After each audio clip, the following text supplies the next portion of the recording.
আমাদের দেহে আছে ইব্রাহিমের রক্ত, আমাদের দেহে আছে মুসার রক্ত। কোন ফেরাউনরা আমাদের অন্য পথে নিতে পারবে না। জোরে বলি ইনশাআল্লাহ। إن الحمد لله الأكرم الذي خلق الإنسان وكرم وعلمه من البيان ما لم يعلم، فسبحان الذي لا يحصى امتنانه باللسان ولا بالقلم. نشهد أن لا إله إلا الله وحده لا شريك له، ونشهد أن سيدنا وحبيبنا ومولانا محمدا عبده ورسوله الذي أرسله بالحق بشيرا ونذيرا وداعيا إلى الله بإذنه وسراجا منيرا. فقد قال الله تعالى في كلامه المجيد وفرقانه الحميد: أعوذ بالله من الشيطان الرجيم. بسم الله الرحمن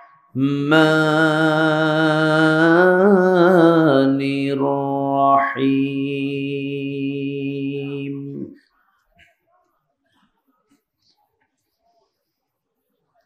تبارك الذي جعل في السماء بروجا وجعل فيها سراجا. الله أكبر.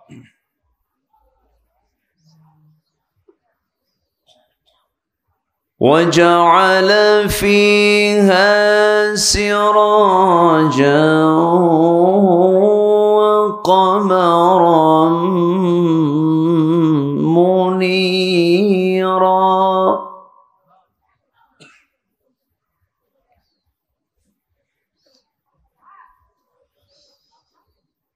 وهو الذي جعل الليل والنهار خلفة لمن أراد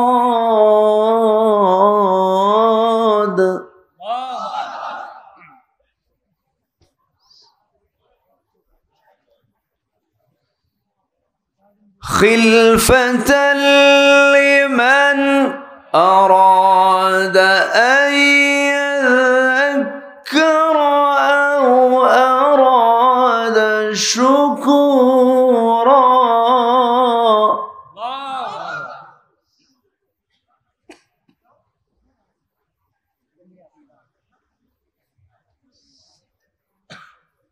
وعباد الرحمن الذين يمشون على الأرض هونا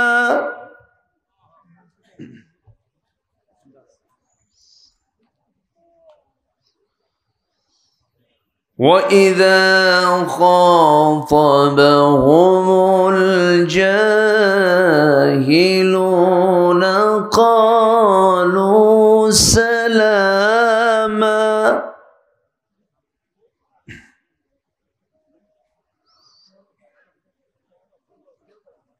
والذين يبيتون لربهم سجدا وقياما.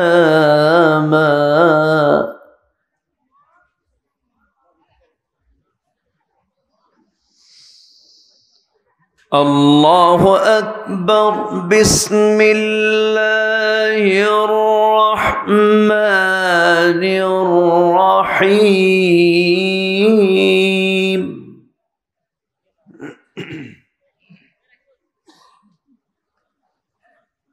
إن الله وملائكته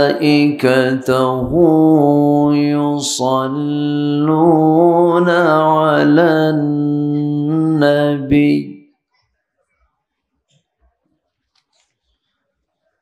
يا أيها الذين آمنوا صلوا عليه وسلموا تسليما اللهم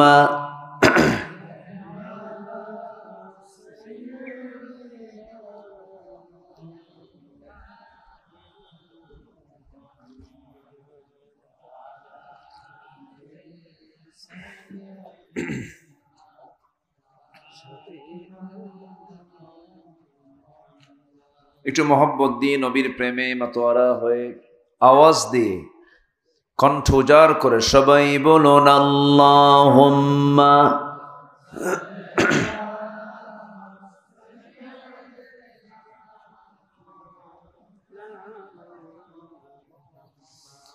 وعلى آل سيدنا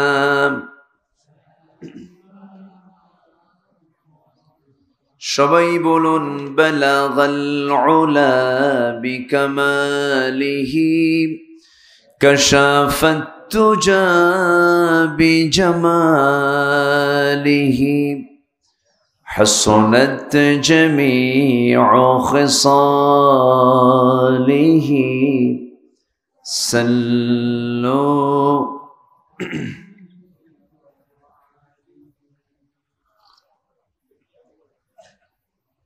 উত্তরবঙ্গের গেটওয়ে প্রবেশদ্বার বগুড়ার গাবতলী উপজেলার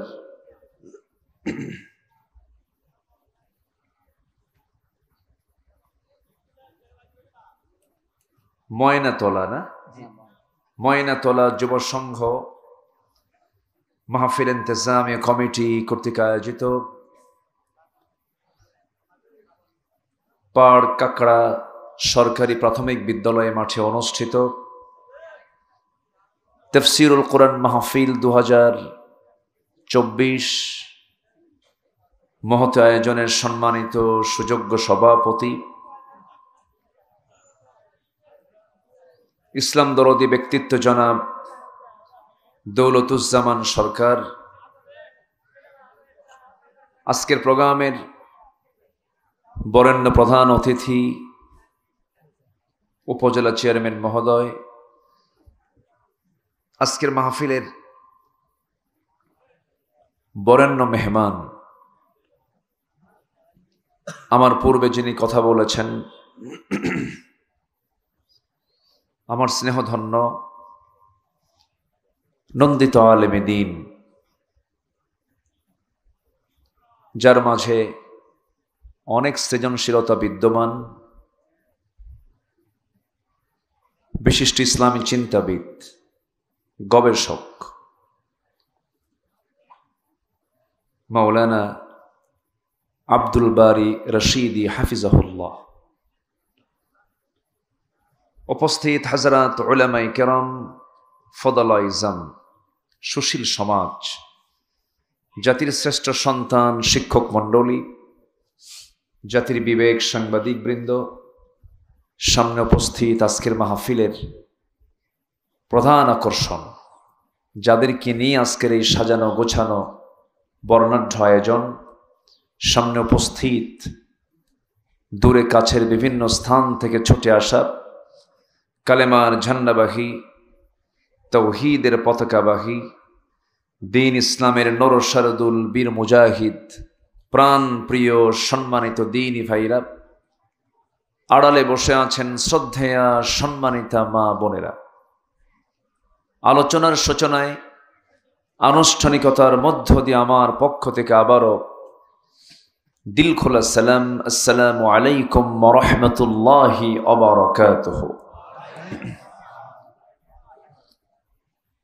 সালামের জবাব একটু দুর্বল মনে হচ্ছে, রোজা তো অনেক আগেই চলে গেছে, তাই না? আসসালামু আলাইকুম ওয়া রাহমাতুল্লাহ। সবাই কেমন আছেন? আমাকে প্রশ্ন করলেন, আল্লাহ তাআলা আমাকে তো আপনার মতোই রেখেছেন, বলছি আলহামদুলিল্লাহ। এলাকায় প্রধান বক্তা কি 12টায় ওঠে নাকি এরকম? 12:15 ওঠে।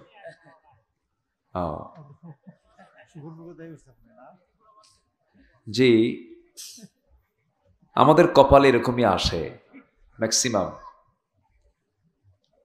মানে সব কাজ শেষে এমন সময় আমাদের দেয় যে সময়টা মানুষের যাওয়ার সময় হয়ে যায়। তো এখন আপনি যদি আমাকে অনুমতি দেন, আমি কথা শুরু করতে পারি। আমাকে সময় দেওয়া যাবে তো নাকি? সবাইকে সময় দিতে রাজি আছেন? জোরে বলি ইনশাআল্লাহ। গতকালকে এই সময় মাহফিল শেষ, আর আজকে এই সময় শুরু।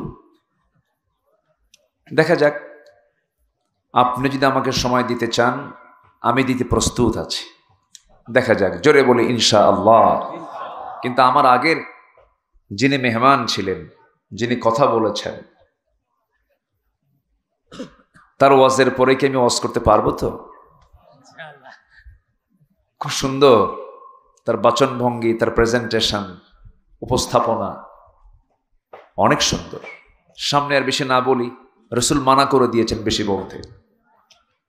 তো আল্লাহ তুমি তার কথায়, আমলে, বচনে, সব কিছুতে তুমি আল্লাহ বরকত দিয়ে ভরপুর করে দাও। জোরে বলি আল্লাহুম্মা আমিন। আমরা খুব কাছাকাছি। আমি ওর চাইতে একটু বয়সে বড় হব, কিন্তু এখন সুরতে ও আমার বড়, আলহামদুলিল্লাহ। যাই হোক, আমি খুব যে বেশি সময় নেব তা না, নাতি দীর্ঘ আমি কিছু কথা বলতে চাচ্ছি। কারণ আমার দেশে এই কালচার বন্ধ হওয়া উচিত।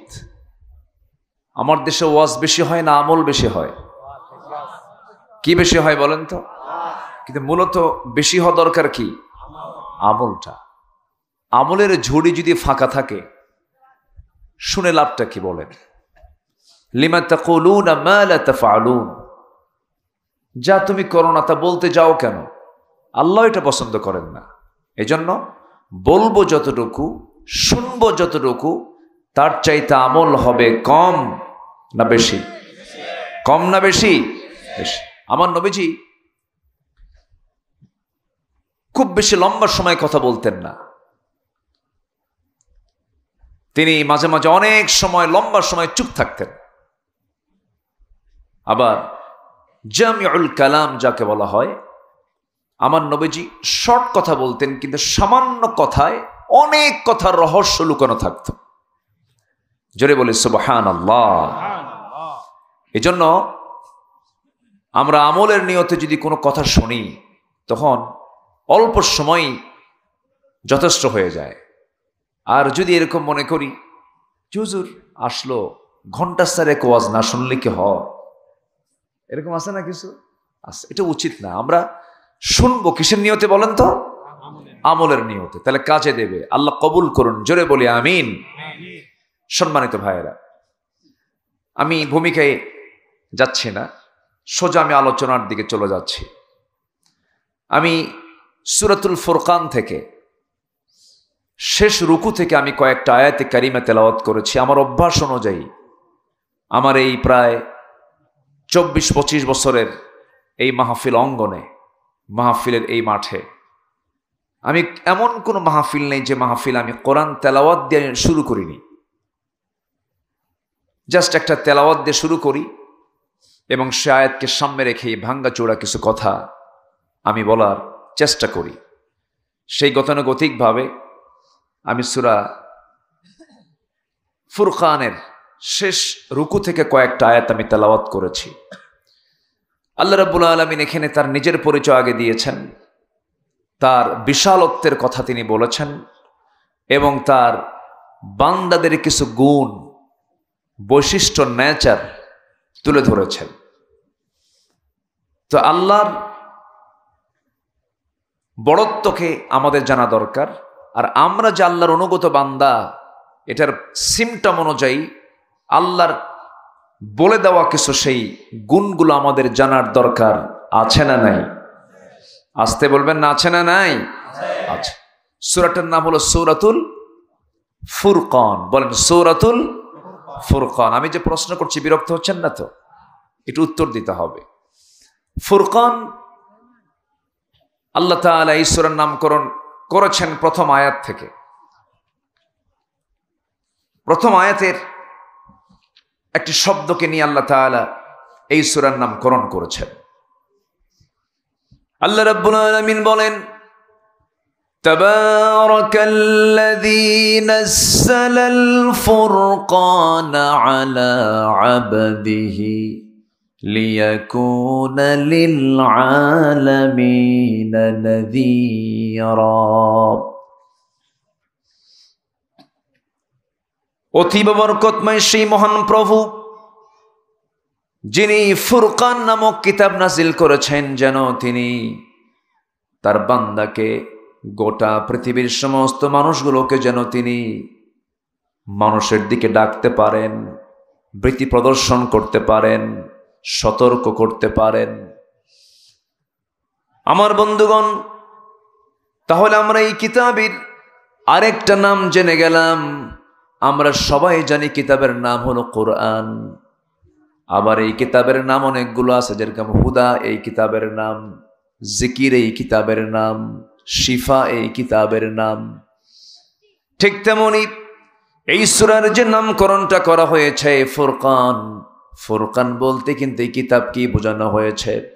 ফুরকান শব্দটা আল্লাহ রাব্বুল আলামিন আরেক জায়গায় বলছেন, যারা পারেন ঠোঁট মিলিয়ে বলুন, শাহরু রমাদান আল্লাযী উনজিলা ফীহিল কুরআনু হুদাল লিন-নাসি ওয়া বায়িনাতিন মিনাল হুদা ওয়াল ফুরকান। জোরে বলুন আল্লাহু আকবার। ফুরকানটা কি? ফুরকান হলো যার মধ্য দিয়ে কোনটা হক, কোনটা বাতিল, কোনটা ন্যায়, কোনটা অন্যায়, কোনটা বৈধ, কোনটা অবৈধ, কোনটা নূর, কোনটা জুলুমাত, ন্যায় অন্যায়ের পার্থক্য সৃষ্টি করে দেয়, সেটাই হলো ফুরকান। জোরে বলি সুবহানাল্লাহ। তাহলে কোনটা ন্যায়, কোনটা অন্যায়, কোনটা বৈধ, কোনটা অবৈধ, কোনটা হালাল, কোনটা হারাম, এটা জানার জন্য আমাকে সবার আগে ধারণা দিতে হবে কোন কিতাবের কাছে? কোরআনের কাছে। তাহলে এই সূরার নাম ফুরকান রাখা হয়েছে, যার নাম হলো এই কিতাবের একটা নাম। অনেকগুলো নামের মধ্যে এই কিতাবের একটা নাম হচ্ছে কি? ফুরকান। আচ্ছা, এই ফ্যানটা বন্ধ করা যায় না? একটু বন্ধ করে দেন, আওয়াজ হয়। বাতাস প্রয়োজন আছে, আবার বাতাস সমস্যা হয়, তাই না? একটু সমস্যা হয়। বন্ধ করে দাও অপারেটরকে। জি,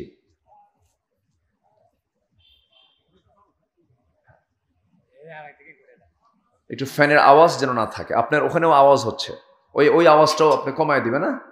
এই যে আপনার সাইড, এই যে শোনেই নেই, হ্যাঁ ওটাও একটু কমায় দিবেন। হ্যাঁ, আওয়াজটা কমায় দিবেন। সম্মানিত ভাইয়েরা, কষ্ট হচ্ছে না তো আপনাদের? যখন কষ্ট হবে বলে দিবেন, কিন্তু যাবেন না আপনি, আমি শেষ করে দেব। দয়া করে আমরা কেউ নড়ব না। এটা কি মাহফিল? আমরা শুনতে শুধু, এটা কি জনসভা না ইবাদতের জায়গা বলেন তো? কিন্তু আজকে প্রায় লক্ষণীয় একটা জিনিস, আজ থেকে 10-15 বছর আগেও এটা ছিল না। মাহফিলে শুধু দুটা নাম থাকতো, সভাপতি এবং তাফসীর কারক। মেহমান, মুফাসসির, এই দুটো নাম ছাড়া আর কোনো নাম পোস্টারে খুঁজে পাওয়া যেত না। কিন্তু আজকে মানে নামের ভিড়ে যিনি বক্তা তার নামই খুঁজে পাওয়া যায় না। কি কথা কি বুঝতেছেন আপনারা? মানে যিনি মাহফিলের আলোচক তার নামই খুঁজে পাওয়া যায় না। আমি কি ভুল বলতেছি? কেন এই কালচারগুলো কেন আসলো, কেন হলো? আজকে এই সিচুয়েশনটা হওয়ার পেছনে বেশ কিছু কারণ আছে। এর মধ্যে অন্যতম কারণ হলো মানুষের কিছু দুর্বল দিক আছে, যেরকম পদের লোভ, সম্মানের লোভ, এটা নফসের ওয়াসওয়াসা, নফসের রোগ এগুলো। আবার সেই নামের মধ্যে যদি আবার কারো নাম আগে দিছে কারো নাম পরে দিছে, দুই গ্রুপে মারামারি, কুত্তা গ্রুপ শিয়াল গ্রুপ। আসতে বলবেন না, আছে না নাই? শেষ পর্যন্ত বলে কি জানেন, মাহফিল হয় কেমনে দেখায় দেবে। আমি কি ভুল বলছি? বহু কিছু দেখেছি আমরা, বহু কিছু দেখেছি আমরা। আমরা কি সারা জীবন এইভাবে দেখেই যাব শুধু? আমাদের কি কিছু করণীয় নাই? করণীয় আছে না নাই? আমাদের কিছু করণীয় আছে, আমাদের কাজ আছে। সম্মানিত ভাইয়েরা, সম্মানিত বন্ধুগণ, আমরা এমন একটা সময় এখানে একত্রিত হয়েছি যে সময় পৃথিবীতে সবচাইতে বেশি নির্যাতিত হচ্ছে মুসলমান। ফিলিস্তিন জ্বলন্ত একটা অগ্নিকুণ্ড হয়ে আছে। খোলা আকাশের নিচে ছোট্ট ছোট্ট শিশুরা বাপ মা হারায়া ক্ষুধা পেটে আকাশের দিকে তাকায়া বলে, মালিক, শুনেছি তোমার নাকি এই আসমানের নিচে 180 কোটি মুসলমান। আজকে 3-4 দিন হলে না খেয়ে আছি, কোনো মুসলমান তো আমাদের জন্য খাবার নিয়ে আগায় আসলো না। আজকে মুসলমান মূল জায়গায় নাই, মূল খেদমতে নাই। শততা বিভক্ত জাতিতে রূপ নিয়েছে আজকে মুসলমান। আজকে যদি মুসলমান একটা প্ল্যাটফর্মে থাকতো, ঐক্যের ডাক দিয়ে যদি বাতিলদের মোকাবেলা করত, কোন বাতিল শক্তি জমিনে টিকে থাকতে পারত না। মূল সমস্যা একটাই, সেটা হলো আমরা পথ ছেড়ে দিয়েছি। কার পথ ছেড়ে দিয়েছি? আল্লাহর পথ। অথচ নামাজের মধ্যে আমরা বলি, আল্লাহর কাছে দোয়া চাই, যারা পারেন ঠোঁট মিলিয়ে বলুন, ইয়্যাকা না'বুদু ওয়া ইয়্যাকা নাস্তাঈন ইহদিনাস সিরাতাল মুস্তাকিম সিরাতাল্লাযীনা আন'আমতা আলাইহিম গায়রিল মাগযুবি আলাইহিম ওয়ালাদ-দাল্লিন। এরপরে জোরে বলেন আমিন। আল্লাহর কাছে বলি, আল্লাহ সরল সঠিক পথ আমাকে দেখায় দাও। যে পথে চিরশান্তির সেই পথটা আমাকে দেখিয়ে দাও। যে পথ চিরভ্রান্তির সেই পথ থেকে তুমি আল্লাহ আমাকে বাঁচায়া দাও। এমন করে দোয়া করি। নামাজ ঠিকই পড়লাম, নামাজ থেকে জমিন আসার সঙ্গে সঙ্গেই নামাজের মধ্যে যে কথাগুলো বলেছে বাস্তবে সেই মিলটা আমরা রাখলাম না। সমাজে এসে সুদের কারবারে জড়িয়ে গেল, জেনার কারবারে জড়িয়ে গেল, বান্দার হক নষ্টের আন্দোলনে ঝাঁপিয়ে পড়ল। নামাজে বললাম কি, সমাজে করছে কি? কিন্তু আল্লাহ রাব্বুল আলামিন বলছেন, বান্দারে আমি রব, আমাকে শুধু নামাজে নয় প্রত্যেকটা জায়গায় আমি রব, আমার আইনকে তোর মেনে নিতে হবে। আমার দেশে মুসলমান কিন্তু সে ইসলামী দল করে না। সে কি করে? সে করে মানুষের তৈরি করা দল। এটা তো আমার দেশে নাই মনে হয়। আসতে বলবেন না, আছে না নাই? আমি একটু মূল জায়গায় যাচ্ছি, কেউ মনক্ষুণ্ণ হবেন না। একটু বলা দরকার কথাগুলো। বেশি করে বলবো না, বেশি করে বলা যাবে না তো। কোরআন যা বলতে বলেছে তাই বলতে হবে, ঠিক আছে না? হ্যাঁ, কোরআন যা বলতে বলেছে ততটুকুই বলতে হবে। আচ্ছা, নামাজের মধ্যে যদি ইমাম সূরা ফাতিহা আগে না বলে কুলহু দিয়ে শুরু করে নামাজ পড়বেন আপনি? পড়বেন? কেন পড়বেন না? এটাও তো সূরা। কুলহু সূরা পারিতে সবাই নাকি? অনেকে কুলহু পারে কিন্তু ইখলাস পারে না, এজন্য কুলহু কইছি। অনেকে আলহামদু পারে কিন্তু সূরা ফাতিহা পারে না। শুধু দুটো সূরা, যে সূরার নামটার শব্দ সংশ্লিষ্ট সূরার মধ্যে নাই, এটা সূরাতুল ফাতিহা আর সূরাতুল ইখলাস। তাছাড়া কাউসার আছে না নাই? ইন্না আ'তাইনাকাল কাউসার। সূরা ফিল আছে না নাই? আলাম তারা কাইফা ফাআলা রাব্বুকা বিআসহাবিল ফিল। কুরাইশ আছে না নাই? লিইলাফি কুরাইশ। লাহাব, তাব্বাত ইয়াদা আবি লাহাব ওয়া তাব, আছে না নাই? আচ্ছা, কিন্তু দুটো সূরা, সূরাতুল ফাতিহা এবং ইখলাস, এই সূরার যে নাম, এই নামের শব্দটার সংশ্লিষ্ট সূরার ভিতরে নাই। ইমাম যদি সূরা ফাতিহা না বলে আগে ইখলাস দিয়ে শুরু করে আপনি নামাজ পড়বেন না কেন? লোকমা দিবেন, এটা সিস্টেম না। ইমামকে আপনি বলবেন হলো না, নামাজের মধ্যে লোকমা দিয়ে তাকে চেঞ্জ করায় দিবেন। চেঞ্জ যদি সেই ইমামটা না হয়, সে যদি রুকু একবার করতে হবে, 3 বার রুকু করে, সেজদা 2 বার দিতে হবে, শেষ 3 বার সেজদা দিল, সেই সময় আপনি তাকে মানবেন না, লোকমা দিয়ে দিবেন। এরপরেও যদি ইমাম ইচ্ছা করি যদি কোনো ভুল করতে থাকে, সেই সময় তার পেছনে আর ইক্তেদা করা যাবে না। অধিকাংশ ইমামরা বলেছেন সেই সময় ওই স্বৈরাচারী ইমামের পেছনে দাঁড়ায়া তার ঘাড়টা শক্ত করে ধরে ঘাড় মটকা দিয়ে মসজিদ থেকে ধাক্কা মেরে বের করে দিতে হবে। কেন ধাক্কা মারতে হবে? এর কারণ হলো সে নবীর যে সুন্নাহ লঙ্ঘন করেছে, আল্লাহর আইনকে লঙ্ঘন করেছে, পদ্ধতি লঙ্ঘন করেছে, এই জন্য তাকে ঘাড় ধাক্কা দিয়ে মসজিদ থেকে বের করে দিতে হবে। ঠিক তেমনি সমাজের যারা আজকে নেতৃত্ব দিচ্ছে, তারা যদি ইসলাম দিয়ে যদি নেতৃত্ব না দেয়, কোরআন দিয়ে যদি নেতৃত্ব না দেয়, ইমানদারের দায়িত্ব হলো তাদেরকে ঘাড় ধাক্কা দিয়ে বের করে দেওয়া। ঘাড় ধরা কি এত সস্তা? তাহলে তো বললেন ঠিক,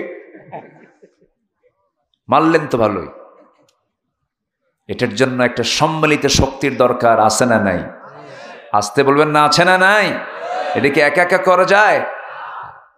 একটা সম্মিলিত সংঘবদ্ধ শক্তির দরকার, যা গঠন করেছিলেন মুহাম্মদুর রাসূলুল্লাহ। করেন নাই? এরপরও মক্কায় কি মার দিছেন না মার খাইছেন? আসতে কয়, মক্কায় মার খাইছেন না মার দিছেন? খাইছেন, কারণ ক্ষমতা তো তার হাতে ছিল না। তখন মক্কার সিটি মেয়র হলো আবু জেহেল, বিনা ভোটে। কি ভোটে? বিনা ভোটে। হ্যাঁ, তাহলে এটা আবু জেহেলের সুন্নত, কিন্তু আবু জেহেল এগুলো করত। আচ্ছা, বেশি কিছু কি বলা লাগে? বোঝা যায় না? কথা বোঝা যায় না?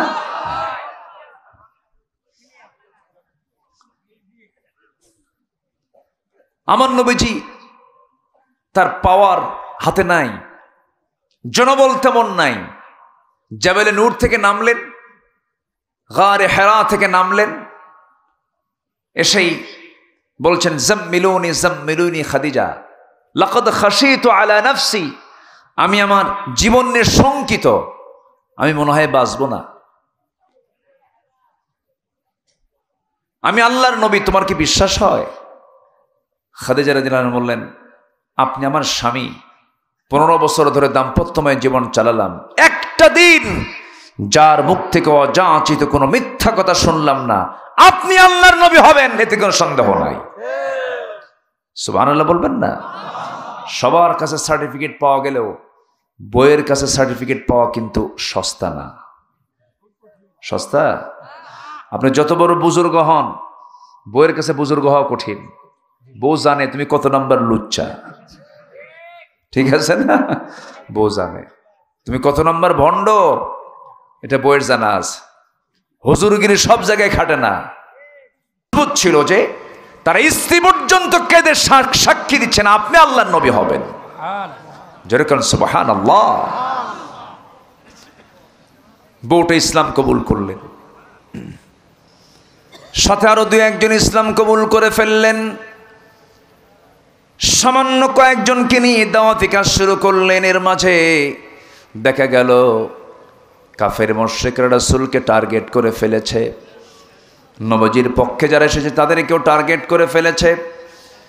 ইতিহাস সবার কম বেশি জানা আছে।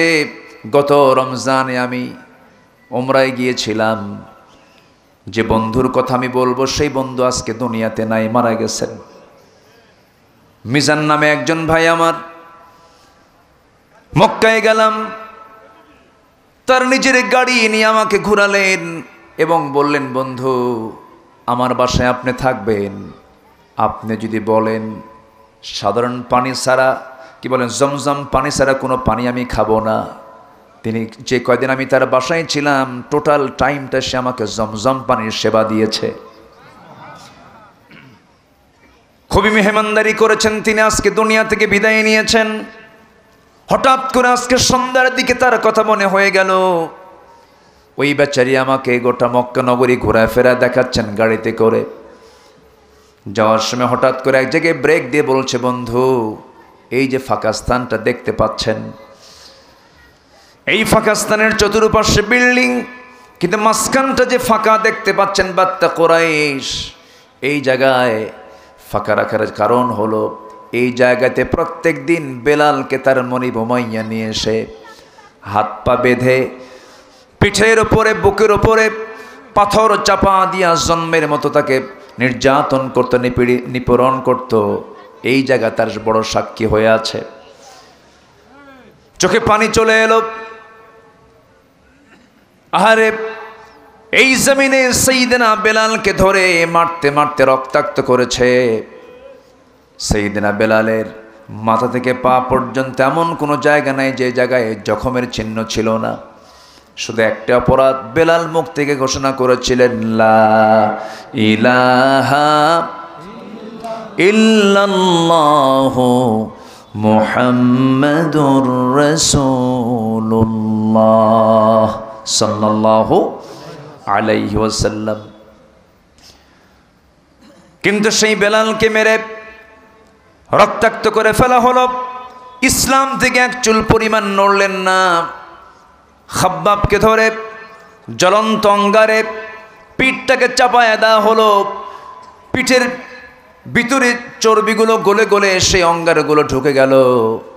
সাইয়েদনা খাব্বাবের মুখ থেকে এক চুল পরিমাণ আল্লাহর নামটা তারা বাদ দিতে পারল না। খাব্বাবের মুখ থেকে বের হয়ে গেল বারবার, লা ইলাহা ইল্লাল্লাহু মুহাম্মাদুর রাসূলুল্লাহ সাল্লাল্লাহু আলাইহি ওয়াসাল্লাম। সব কালেমা পড়ে মুসলমান হয়ে যাচ্ছে, কিন্তু নির্যাতনও শুরু হয়েছে।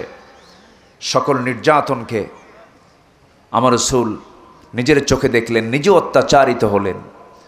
রাসূলকে রক্তাক্ত করা হয়েছিল। সেজদায় যাচ্ছেন, রুকুতে তাসবিহ পড়ছেন। উটের পচা নাড়ি ভুড়ি নবীর পিঠে চাপিয়ে দেওয়া হয়েছিল।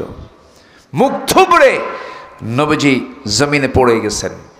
এই অত্যাচারগুলো তিনি সহ্য করেছেন, সাহাবা কেরাম সহ্য করেছেন, শুধুমাত্র একটা কারণ, কাকে মেনে নেওয়া। আসতে বলবেন না, কাকে মেনে নেওয়া। সেই রাসূল যখন মক্কায় টিকতে পারলেন না, গেলেন কোথায়? আসতে গেলেন কোথায়? মদিনায়। একা গেলেন না সাহাবীরা সহ গেলেন? তাহলে একা কি কাজ হবে না? সবাই মিলে করতে হবে। জি, সবাই মিলে কাজ করতে হবে। ইসলামকে মানতে হবে সংঘবদ্ধ হয়ে। আমার নবী সেই টিমটাকে নিয়ে গেলেন যে টিমকে বলা হয় মুহাজির। কি বলা হয়? মুহাজির। মক্কা থেকে মুহাজিররা চলে গেলেন মদিনায়, সাহায্য করলেন যারা, তাদেরকে বলা হয় আনসার। তাদেরকে কি বলা হয়? আনসার। ঢুকলেন। এবার রাসূল মক্কা থেকে মদিনায় গিয়ে যখন তিনি হাজির হলেন 13 বছর এই সংঘবদ্ধ শক্তিকে নিয়ে শুধু মারই খেলেন। এবার মদিনায় গিয়ে মার খেলেন না মার দিলেন? আসতে কয়, মার খেলেন না মার দিলেন? অতএব শুধু মায়ের খাওয়ার চিন্তা করলে হবে না, মার খেয়েছি মার দেব। মুসার শক্ত লাঠি হাতে নিয়ে ফেরাউনদের মোকাবেলা করার সময় হয়েছে মুসলমান। রাজি আছেন কারা কারা? হাত উঁচু করে দেখান।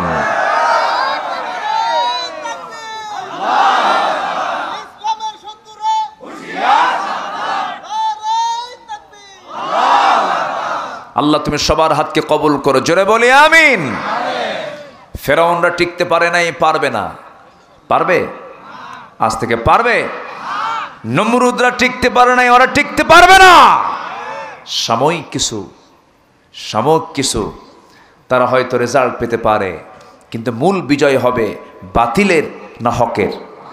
বাতিলের না হকের? হকের বিজয় কে দেন? আসতে বলবেন না, কে দেন? আল্লাহ দিয়ে দেন। সম্মানিত ভাইয়েরা, মূল আলোচনার দিকে আস্তে আস্তে আমি চলে যাচ্ছি। আল্লাহকে আগে সবার আগে চেনা দরকার।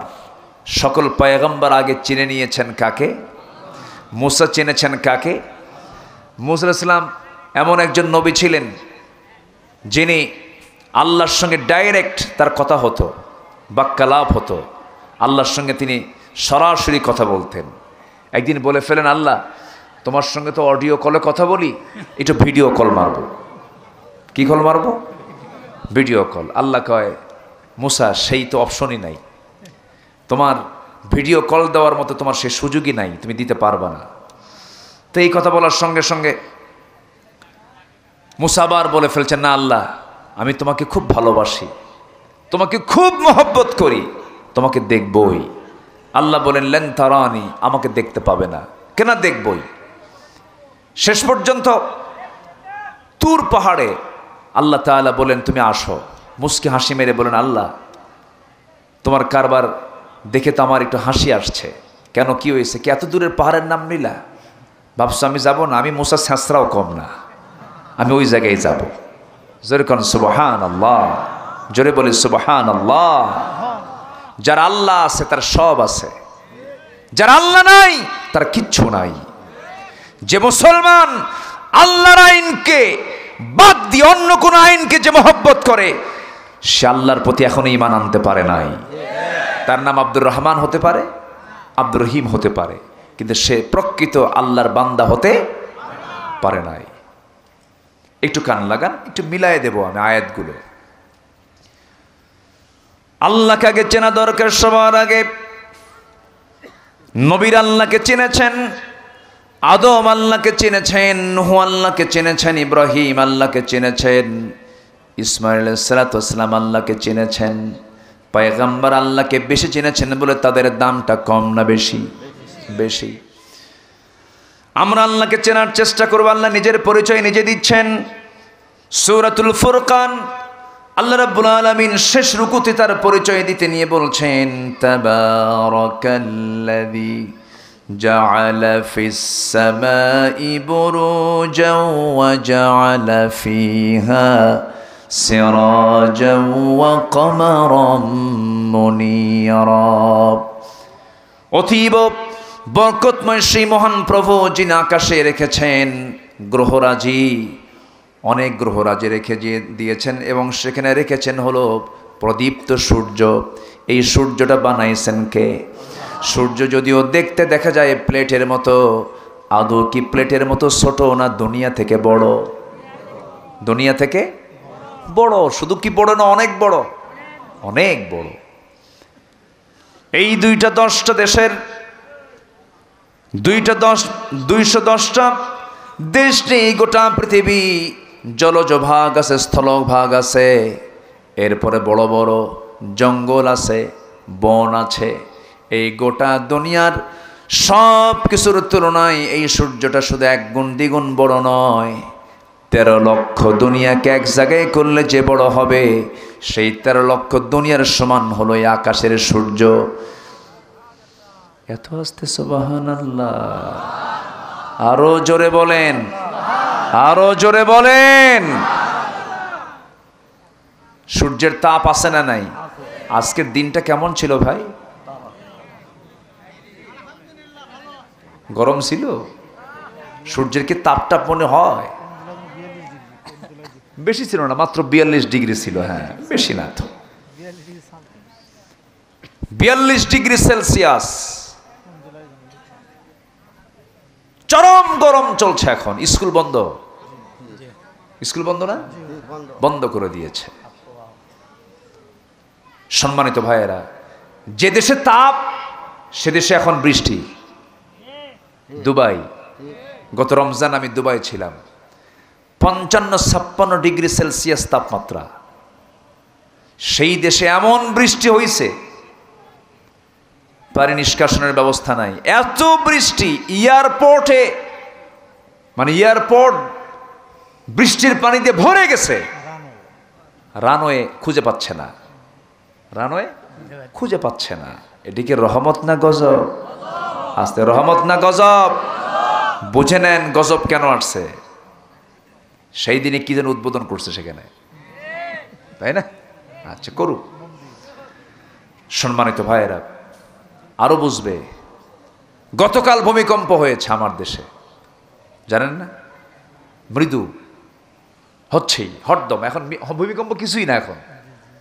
মাসের এই মাসে এ মাথায় হয়, ও মাথায় হয়, অথচ ভূমিকম্প। এদিকে রহমত না গজব? রহমত না গজব? গজব। কেন হচ্ছে জানেন? রহমতে না গজবে? গজবটা কেন আসে? ভালো কামে না খারাপ কামে? ভালো কামে না খারাপ কামে? খারাপ কামে। আমার বন্ধুগণ, তাহলে এই বিশাল বড় সূর্য আল্লাহ সেট করে দিয়েছেন বান্দার জন্য, আলোকিত প্রদীপ্ত করে তিনি দিয়েছেন। সূর্য যদি না থাকে পৃথিবীর কোনো প্রাণী বাঁচবে না, কোনো গাছগাছালি বাঁচবে না। আল্লাহর কি ম্যানেজমেন্ট! আল্লাহ নিজের পরিচয় দিতে নিয়ে বলছেন, বান্দারে শোন, 13 লক্ষ গুণ ছোট দুনিয়াকে আমি আলো দেওয়ার জন্য, তাপ দেওয়ার জন্য 13 লক্ষ গুণ বড় সূর্য আমি বানিয়ে দিয়েছি। জোরে কোন সুবহানাল্লাহ। এবং রাতের আলোকিত চাঁদ রেখে দিয়েছি। রাতের বেলা যে চাঁদ, এটা দিয়েছে রাতের ঘড়ি, আর সূর্য বানিয়েছে দিনের ঘড়ি। বান্দা, এই দুটো ঘড়ি তোর জন্য দিয়ে দিলাম, তুই এটা লক্ষ্য করে দেখ আমি কত বড় রব। এরপর আল্লাহ বলছেন, وَهُوَ الَّذِي جَعَلَ اللَّيْلَ وَالنَّهَارَ خِلْفَةً لِمَنْ أَرَادَ أَنْ يَذَّكَّرَ أَوْ أَرَادَ شُكُورًا। তিনি সেই মহান প্রভু যিনি রাতের মধ্যে দিন ঢুকান, দিনের মধ্যে রাত ঢুকান। এখন বৈশাখ চলে, জ্যৈষ্ঠ চলবে, সামনে জ্যৈষ্ঠ আসবে। বৈশাখ জ্যৈষ্ঠের এই গরমে দিন বড় না রাত বড়? বলেন বলেন, কি বড়? আমি কি আলোচনা শেষ করে দেব? দু একজন করে যে ওঠে, ধরেন তো, এই বসো। আচ্ছা, মাহফিলে বসা আগে দরকার না ধৈর্য আগে দরকার? বলেন তো, বিয়ে আগে দরকার না ধৈর্য আগে দরকার? হ্যাঁ, যার ধৈর্য নয় ওর কি বিয়ে টিকবে? তালাক টালাক দিয়া বলে, হুজুর কাম তো সারছে, রাগ উঠছিল। এজন্য কই, সব কাজে আগে ধৈর্য লাগে। একটু বসে। তালাক টালাক দিয়া সেই মালয়েশিয়া থেকে তালাক দিচ্ছে, তাও ভিডিও কলে। ভিডিও কলে ফোন দিয়া কথাবার্তা বলতে বলতে কি যেন লাগছে প্যাঁচ। ফোনের মধ্যে কয়, দিলাম তোরে তালাক, 100 তালাক। তালাক কি 100 হয় না? কয়টা হয়?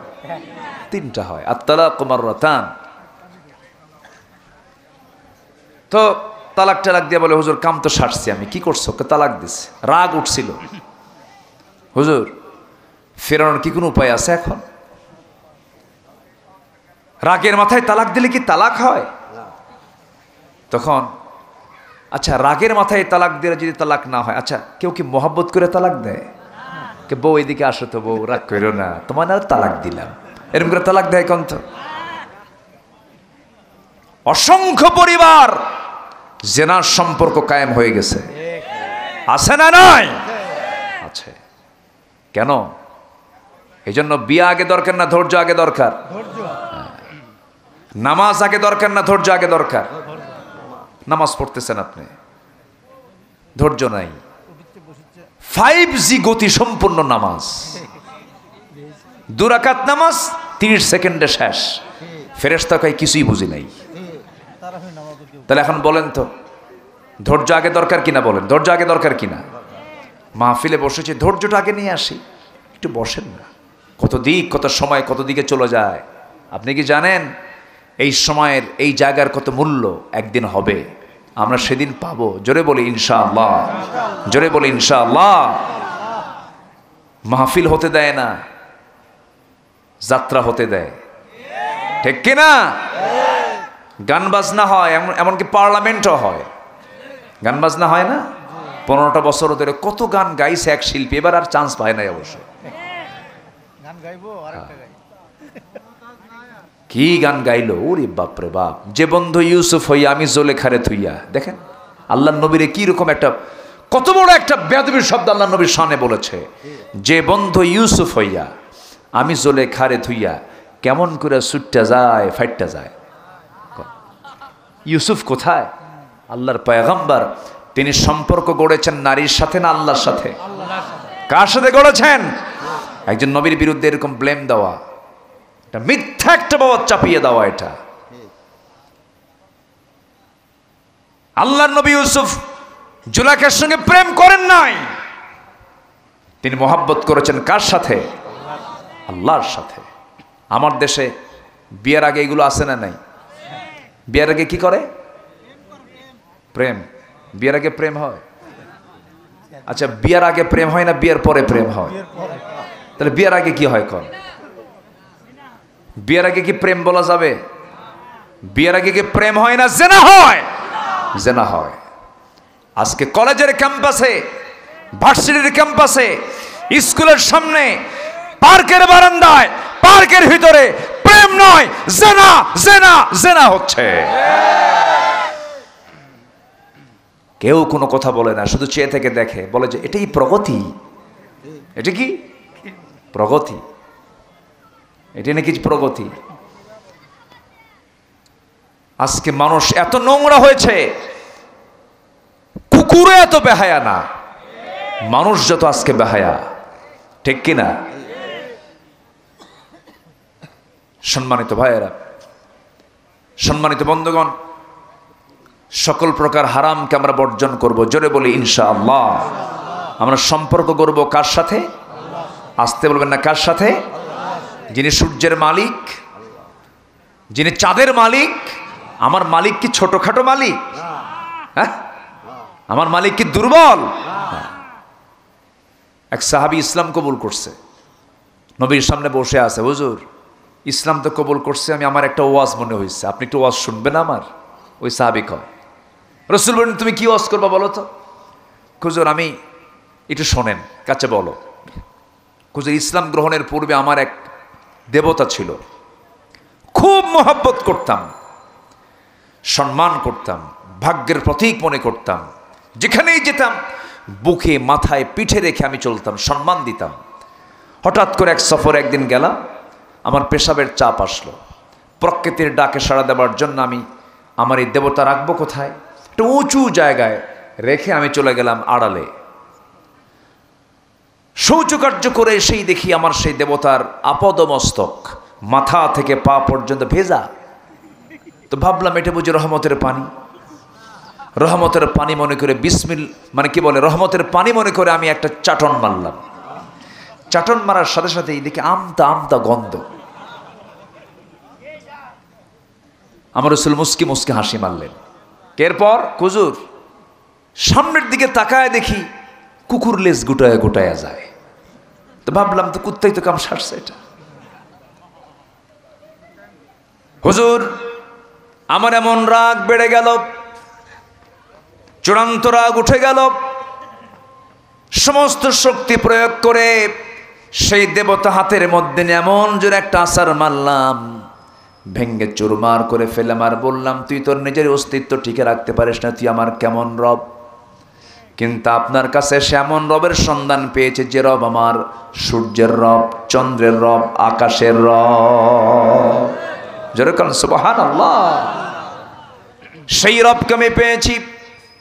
আমরা সেই রবকে পেয়েছি যিনি রাতের মধ্যে দিন ঢুকান, দিনের মধ্যে রাত ঢুকান, শীতের রাতকে লম্বা করে দেন, তোমরা আরামে ঘুমাও, কষ্ট যেন তোমাদের কম হয়। আবার গ্রীষ্মের দিনটাকে বড় করেছেন তোমাদের কাজের জন্য যেন সুবিধা হয়ে যায়। আল্লাহ রাব্বুল আলামিন নিজের দুইটা পরিচয় দিয়ে, দুইটা আয়াতে পরিচয় দিয়ে এবার বান্দার পরিচয় তিনি তুলে ধরছেন। বান্দার পরিচয় কেমন হবে, বান্দারা কেমন হতে পারে, আমার প্রকৃত বান্দার যারা, আমার অনুগত বান্দাদের পরিচয়গুলো আল্লাহ রাব্বুল আলামিন সুন্দর করে দিয়েছেন। মহান রাব্বুল আলামিন এবার বলছেন, ওয়া ইবাদুর রাহমানিল্লাযীনা ইয়ামশুনা আলাল আরদি হাওনান ওয়া ইযা খাতাবাহুমুল জাহিলুনা ক্বালু সালামা। জোরে বলুন আল্লাহু আকবার। আমার প্রকৃত বান্দা যারা হবে তাদের মধ্যে আমি আল্লাহ 17টা গুণ আনতে বলি। আল্লাহ তাদেরকে 17টা গুণের কথা বলেছেন। আল্লাহর নিবেদিত বান্দাদের মধ্যে গুণ থাকবে 17টা। কয়টা বলেন? 17টা গুণ থাকবে। এর মধ্যে 1 নম্বর গুণ হলো ওয়া ইবাদুর রাহমানিল্লাযীনা ইয়ামশুনা আলাল আরদি হাওনা। তারা যখন জমিনে চলাফেরা করবে অহংকার হয়ে না বিনয়ী হয়ে? অহংকারী হয়ে না বিনয়ী হয়ে? কিন্তু আমাদের দেশে অহংকার আছে না নাই? আছে না কিনা? অহংকার, ক্ষমতার অহংকার, চেয়ারের অহংকার। মামলা দেব কিন্তু, আছে কি না? কিচ্ছু না, এগুলো সব হেরে যাবে একদিন। এক মাঘে শীত যায় না, এক মাঘে শীত যায় না। কত রাজা মহারাজা, তাদের কত পতন হয়ে গেছে। এই পাক ভারত, এই ভারতবর্ষ শাসন করত মোগল সম্রাটরা। কোথায় তাদের নাম ডাক? কেউ তাদের নাম ওই বটতলায় আর নেয় না, পড়ে আছে সেই কবরস্থানে, কেউ যায়ও না সেই জায়গায়। ঠিক কি না? কোথায় ইতিহাস? শত শত বছরের শাসনের রেকর্ড যাদের, তাদের কবরস্থানও কেউ কবর জিয়ারা করার জন্য আজকে যায় না, তাদের নামই নাই, আর কিচ্ছু না। ফেরাউন কি না করে নাই? নিজের ক্ষমতাকে পাকাপোক্ত করার জন্য 40,000 শিশুকে সে হত্যা করেছে, শুধু মুসার জন্ম ঠেকানোর জন্য। পারছে? পারছে? পারে নাই। ওর মধ্যেই মুসা ইসলাম তার মার গর্ভ থেকে দুনিয়াতে চলে আসছেন। সুবহানাল্লাহ বলবেন না? সুবহানাল্লাহ বলবেন না? ইসলামকে কেউ নির্মূল করতে পারবে না। শত চেষ্টা করেছিল নমরুদ ইব্রাহিম আলাইহিস সালামের বিরুদ্ধে, মূর্তি ভাঙ্গার মামলা দিয়া দেশবাসীকে এক জায়গায় নিয়ে জনগণের সামনে তাকে চরকিতে তোলে। তার বাবাকে নমরুদ তার দলের মধ্যে নিয়ে, বাবাকে দিয়ে তাকে আগুনের মধ্যে নিক্ষেপ করা হয়, তবু ইব্রাহিমকে তার ঈমান থেকে এক চুল পরিমাণ নড়াতে পারে নাই। যেরকম সুবহানাল্লাহ। অতএব আমাদের দেহে আছে ইব্রাহিমের রক্ত, আমাদের দেহে আছে মুসার রক্ত। কোন ফেরাউনরা আমাদের কর্ণ পথে নিতে পারবে না। জোরে বলি ইনশাআল্লাহ।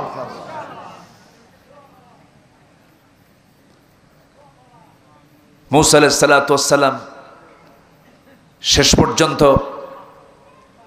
জন্ম হয় নাই। ফেরাউন ফরমান জারি করলো, কোনো ছেলে সন্তান রাখা যাবে না। ছেলে সন্তান হয় আর জব করে। মুসার মা তো টেনশন করে, আল্লাহ কোন বিপদে পড়লাম, আমার সন্তান তো মেরে ফেলবে। আল্লাহ তাআলা ওহী নাযিল করলেন, ওয়াউহা ইলা উম্মি মুসা ওয়াউহা ইলা উম্মি মুসা আনি ওয়াউহা ইলা উম্মি মুসা আন আরদিহি ফাইন খিফতি আলাইহি ফালকিহি ফিল ইয়াম্মি ওয়ালা তাখাফি ওয়ালা তাহজানি। আল্লাহু আকবার। আমি মুসার মাকে জানিয়ে দিলাম সন্তান ডেলিভারি হয়ে যাক, চিন্তা করো না, সন্তান ডেলিভারি হয়ে যাক, কোনো চিন্তা করার দরকার নাই। তুমি তোমার সন্তানকে তুমি দরিয়ায় ভাসায় দিবা, সন্তান নিয়ে তোমার কোনো টেনশন করার প্রয়োজন নাই, আমি তোমাকে টেনশন মুক্ত রেখে দেব। করলেন কি, সন্তান ডেলিভারি হওয়ার সঙ্গে সঙ্গে জান্নাত থেকে একটা কাঠের বাক্স পাঠানো হলো। সেই কাঠের বাক্সতে তাকে ঢোকায় দিয়ে দরিয়ায় তিনি ঢেউয়ের মাঝে ছেড়ে দিলেন, নদীতে ছেড়ে দিলেন। ফালকি ফিল ইয়াম্মি ওয়ালা তাখাফি ওয়ালা তাহজানি। দরিয়ায় যখন ভাসায় দিলেন, ভাসতে ভাসতে গিয়ে সেই কাঠের বাক্সটা গিয়ে এমন জায়গায় থামলো যে জায়গায় রাজারানী আলাইহিস সালাতু ওয়াস সালাম গোসল করার জন্য তিনি ঘাটে নেমেছেন, গোসল করবেন। এমন সময় যখন তিনি দেখতে পেলেন সামনে একটা সুন্দর কাঠের বাক্স, লোকজনকে বললেন আলাইহিস সালাতু ওয়াস সালাম, দেখো তো কাঠের বাক্সের মধ্যে কি আছে। কেউ খুলতে পারে না, একদম লক সিস্টেম, কেউ খুলতে পারছে না। কিন্তু আসিয়া যখন তার কাছে নিয়ে নিলেন, হাতটা রাখার সঙ্গে সঙ্গেই লিফটের মতো খুলে গেছে, ফোল্ডারটা খুলে গেল। দেখতে পেলেন কালো কুচকুচি মাথার চুল, ভ্রু যুগল, সুন্দর ডাহুক ডাহুক তার চোখ, সুন্দর প্রশস্ত কপাল, এত সুন্দর চেহারা, হাত পা নড়াচড়া করতেছে। সন্তানটা তার পছন্দ হলো। আলাইহিস সালাতু ওয়াস সালাম সন্তানটা কোলের মধ্যে নিয়ে ভাবতেছে, এই দরবারে এই সন্তানটা আমি আমার মতো করে বড় করব। ফেরাউনের দরবারে ঢুকে গেলেন মুসা আলাইহিস সালাতু ওয়াস সালাম।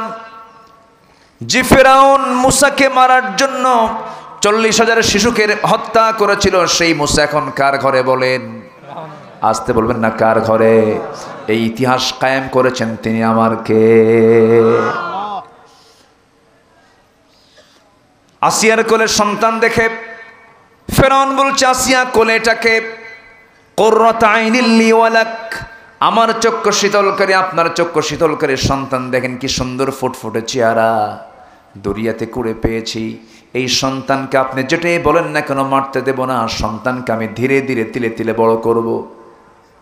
ফেরাউন বলছে, আসিয়া আমার আইন তো লঙ্ঘন হয়ে যাবে, কিন্তু আমার এই চেহারার দিকে তাকায় মনে হয় এটাই বুঝি মুসা হবে। কথা বোঝেন নাই আমার ভাইরা? মুসা আলাইহিস সালাতু ওয়াস সালাম আসিয়ার কোলের মধ্যে থাকলেন, ফেরাউনের দরবারে ইন করলেন। এবার ফেরাউন বলছে, আসিয়া এটা কোনোদিন হতে পারে না, আমি সন্তানকে মেরে ফেলে দেব। আসিয়া বলছেন, আমার স্বামী গো, আপনি কেন এত ভয় পান? সব সন্তান কি মুসা হবে নাকি? আপনি চিন্তা করবেন না, এটা আপনার ভাষা শিখবে, আমার ভাষা শিখবে, আমাদের পরিবেশে বড় হয়ে যাবে, কোনো প্রবলেম করবে না।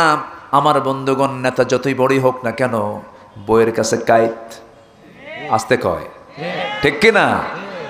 বইয়ের কথা সবাই শোনে, বইয়ের কাছে নেতৃত্ব কুলায় না, বইয়ের কাছে দাপট দেখানো কুলায় না, চেয়ারম্যানগিরি বইয়ের কাছে থাকে না। তুমি কত বড় চেয়ারম্যান বোঝা আছে, বসো। ফেরাউন বলল, সে ঠিক আছে, তুমি যখন বলতেছো সমস্যা নাই, আমি তোমাকে পারমিশন দিয়ে দিলাম। 3 দিন পর্যন্ত ফেরাউনকে আসিয়া অর্ডার দিলেন, আমার স্বামী গো, এই সন্তান তো না খেয়ে মারা যাবে, ধাত্রীর তো প্রয়োজন, একজন নারীর প্রয়োজন, একজন মার প্রয়োজন। গোটা দেশে ফরমান জারি করা হলো, শত শত মা সব হাজির হয়ে গেছে, ধাত্রী মা দুধ দেওয়ার জন্য হাজির হয়ে গেছে। মুসা একটা বারের জন্য কোনো মহিলার কোলে উঠলেন না, কারো স্তন মুখে নিচ্ছেন না, কারণ তিনি অপেক্ষার প্রহর গুনছেন, আমার মা কখন আমার সামনে আসবে।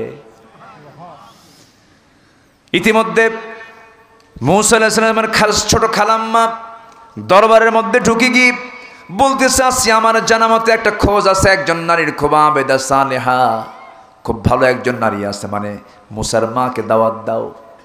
মুসার মার খোঁজ দেওয়া হলো, মুসার মা চলে এলেন।